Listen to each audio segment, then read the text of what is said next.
രാംചരിതമാനസ് പറയുന്നതനുസരിച്ച് ശ്രീരാമന്റെ ജന്മസ്ഥലമായ അയോധ്യ വളരെ മനോഹരമായ ഒരു നഗരമായിരുന്നു. എല്ലായിടത്തും വലിയ കെട്ടിടങ്ങളും ക്ഷേത്രങ്ങളും പൂന്തോട്ടങ്ങളും ഉണ്ടായിരുന്നു. സരയൂ നദി ഉള്ളതിനാൽ വെള്ളത്തിന് ക്ഷാമം ഉണ്ടായില്ല. സമ്പദ് വ്യവസ്ഥയും വളരെ ശക്തമായിരുന്നു. ദൂരെ നിന്നുള്ള കച്ചവടക്കാരിവിടെ കടകൾ വെച്ചിരുന്നു. വിപണി എപ്പോഴും കസ്റ്റമേഴ്സിനെ കൊണ്ട് നിറഞ്ഞിരുന്നു. അനേകം പണ്ഡിതന്മാരും സന്യാസിമാരും ഇവിടെ താമസിച്ചിരുന്നു. അതുകൊണ്ട് തന്നെ വിദ്യാഭ്യാസത്തിനും ആത്മീയതയ്ക്കും ഈ സ്ഥലവുമായി ശക്തമായ ബന്ധമുണ്ടായിരുന്നു. ആ കാലത്ത് അയോധ്യ ലോകത്തിലെ ഏറ്റവും വലിയ നഗരങ്ങളിൽ ഒന്നായിരുന്നു. എന്നാൽ ഇന്ന് ആയിരക്കണക്കിന് വർഷങ്ങൾക്ക് ശേഷം കോടിക്കണക്കിന് രൂപ ചെലവഴിച്ച് അയോധ്യയുടെ നഷ്ടപ്പെട്ട പ്രതാപം തിരികെ കൊണ്ടുവരികയാണ്. അയോധ്യ പൂർണ്ണമായും മാറി ലോകത്തിലെ ഏറ്റവും മനോഹരമായ നഗരമായി അയോധ്യയെ മാറ്റിയിരിക്കുന്നു. അയോധ്യയുടെ പരിവർത്തനത്തിന്റെ ഏറ്റവും നിർണായകമായ ഭാഗം ശ്രീരാമന്റെ ക്ഷേത്രമായ രാമക്ഷേത്രമാണ്. അതിന്റെ പ്രത്യേകതകൾ കേൾക്കുന്ന ഏതൊരാളും മയങ്ങിപ്പോകും. ക്ഷേത്രത്തിന്റെ ഉയരം 161 അടിയും വീതി 250 അടിയുമായിരിക്കും.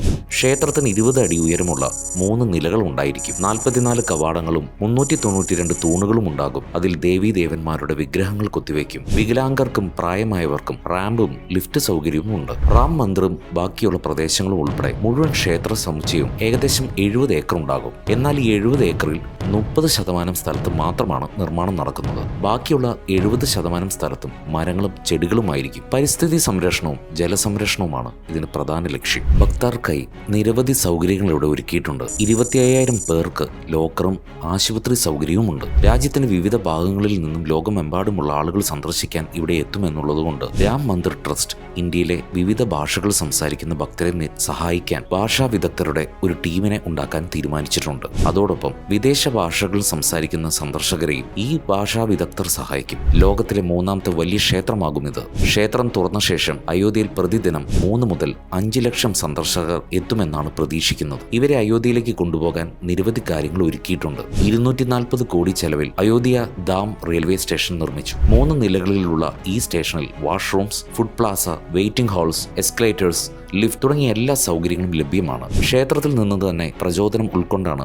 സ്റ്റേഷൻ രൂപകൽപ്പന ചെയ്തത്. കെട്ടിടത്തിന്റെ മുകളിൽ നാഗര സ്റ്റൈലിലുള്ള 2 ശിഖരങ്ങൾ സ്ഥാപിച്ചിട്ടുണ്ട്. മധ്യ താഴികക്കുടത്തിന്റെ മുകൾ ഭാഗം ശ്രീരാമന്റെ കിരീടത്തിൽ നിന്ന് പ്രചോദനം ഉൾക്കൊണ്ടതാണ്. ഡിസംബർ 30-ന് 2 പുതിയ അമൃത് ഭാരത് ട്രെയിനുകളും 6 പുതിയ വന്ദേ ഭാരത് ട്രെയിനുകളും ഈ സ്റ്റേഷനിൽ നിന്ന് ആരംഭിച്ചു. ഇനി നമുക്ക് അയോധ്യയിലെ ഏറ്റവും പുതിയ അന്താരാഷ്ട്ര വിമാനത്താവളത്തെക്കുറിച്ച് സംസാരിക്കാം. റെയിൽവേ സ്റ്റേഷൻ പോലെ തന്നെ വിമാനത്താവളത്തിന്റെ രൂപകൽപ്പനയും രാം മന്ദിറിൽ നിന്ന് പ്രചോദനം ഉൾക്കൊണ്ടതാണ്. വാൽമീകി ഇന്റർനാഷണൽ എയർപോർട്ട് എന്നാണ് വിമാനത്താവളത്തിന്റെ പേര് നൽകിയിരിക്കുന്നത്. ഈ വിമാനത്താവളം പുറത്തുനിന്ന് പരമ്പരാഗതമായി തോന്നുമെങ്കിലും ഉള്ളിൽ നിന്ന് നോക്കിയാൽ ഇത് ആധുനികമാണ്. എയർപോർട്ട് വളപ്പിൽ rain water harvesting, solar power plant എന്നിവ പോലുള്ള ആധുനിക സവിശേഷതകളുണ്ട്. ഈ സവിശേഷതകൾ കാരണം ഈ വിമാനത്താവളത്തിന് എൻവയോൺമെന്റൽ സസ്റ്റൈനബിലിറ്റിക്കുള്ള ഗൃഹ 5 സ്റ്റാർ റേറ്റിംഗ് ലഭിച്ചു. പ്രാദേശിക കലകളിലൂടെയും ചിത്രങ്ങളിലൂടെയും ശ്രീരാമന്റെ ജീവിതത്തെ ചിത്രീകരിക്കുന്നതാണ് വിമാനത്താവളത്തിന്റെ പ്രത്യേകത. പ്രതിവർഷം 10 ലക്ഷം യാത്രക്കാർക്ക് സൗകര്യമൊരുക്കുകയാണ് വിമാനത്താവളത്തിന്റെ ലക്ഷ്യം. കൂടാതെ റോഡ് പോലുള്ള അടിസ്ഥാന സൗകര്യങ്ങളുടെ പണിയും അതിവേഗം പുരോഗമിക്കുകയാണ്. 4000 കോടി രൂപ ചെലവിൽ അയോധ്യയ്ക്ക് ചുറ്റും 70 കിലോമീറ്റർ നീളമുള്ള റിംഗ് റോഡ് നിർമ്മിക്കുന്നുണ്ട്. 400 കോടി ബജറ്റിൽ ലോകോത്തര നിലവാരമുള്ള ബസ് സ്റ്റേഷനും നിർമ്മിക്കുന്നുണ്ട്. അയോധ്യ ഉൾപ്പെടെ യുപിയിലെ പല ജില്ലകളിലും ഇലക്ട്രിക് ബസ്സുകൾ അവതരിപ്പിക്കാൻ പോകുന്നു. ഇതൊന്നും കൂടാതെ ജലപാതയിലൂടെയും അയോധ്യയിലെത്താം. ജനുവരി 22-ന് പ്രധാനമന്ത്രി അയോധ്യയിൽ യുപിയിലെ ആദ്യത്തെയും ഇന്ത്യയിലെ 2ാമത്തെയും വാട്ടർ മെട്രോ ഉദ്ഘാടനം ചെയ്യും. ഇത് തുറന്നതിന് ശേഷം അയോധ്യ മുതൽ വാരണാസി വരെ 2 വാട്ടർ മെട്രോകൾ പ്രവർത്തിക്കും. ഈ എയർ കണ്ടീഷൻ ചെയ്ത വാട്ടർ മെട്രോകൾക്ക് ഒരേ സമയം 50 യാത്രക്കാരെ വഹിക്കാൻ കഴിയും. വളരെ താങ്ങാവുന്ന വിലയിൽ ആളുകൾക്ക് വളരെ സവിശേഷമായ യാത്രാനുഭവം നൽകുകയാണ് ഈ വാട്ടർ മെട്രോകളുടെ ലക്ഷ്യം. എന്നാൽ ഇവരെല്ലാം അയോധ്യയിൽ എവിടെ താമസിക്കുമെന്നതാണ് പ്രധാന പ്രശ്നം. അതിനായി അയോധ്യയിലെ വിവിധ സ്ഥലങ്ങളിൽ ടെന്റ് സിറ്റീസ് നിർമ്മിക്കും. ഈ ടെന്റ് സിറ്റികളുടെ ലക്ഷ്യം ആയിരക്കണക്കിന് ആളുകളെ വളരെ താങ്ങാവുന്ന വിലയിൽ ഉൾക്കൊള്ളിക്കുക എന്നതാണ്. അതേസമയം ആളുകൾക്ക് ആഡംബര അനുഭവം നൽകുന്നതിനുമായി ചില ടെന്റ് സിറ്റീസ് സ്ഥാപിച്ചിട്ടുണ്ട്. ഇതിനൊപ്പം അയോധ്യയിൽ ഏകദേശം 25,000 ഹോട്ടൽ മുറികൾ കൂട്ടിച്ചേർക്കാൻ UP സർക്കാർ പദ്ധതിയിടുന്നുണ്ട്.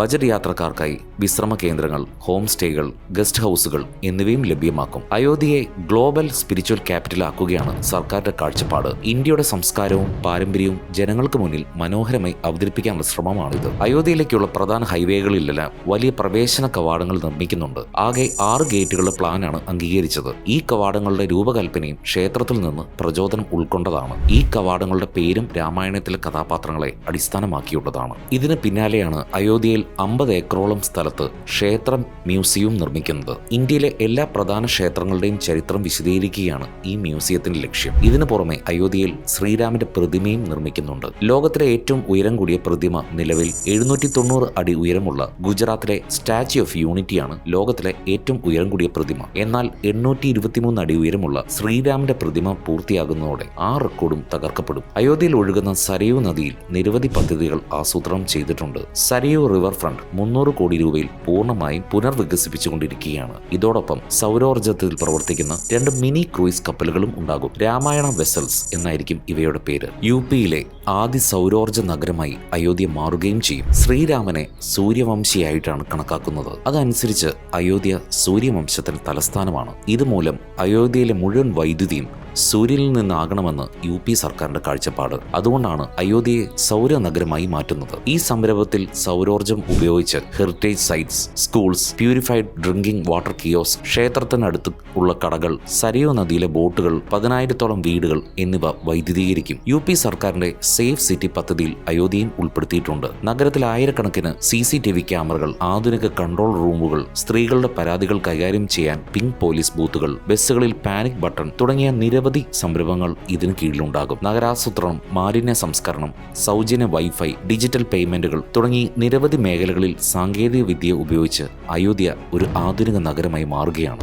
ലോകം മുഴുവൻ ഇന്ത്യയുടെ മഹത്തായ സംസ്കാരത്തെ അംഗീകരിക്കുമ്പോൾ ഇന്ത്യയോടുള്ള അവരുടെ ആദരവ് പല മടങ്ങ് വർദ്ധിക്കും. ഈ വീഡിയോ ഇഷ്ടപ്പെട്ടാൽ ലൈക്ക് ചെയ്യുക. നന്ദി.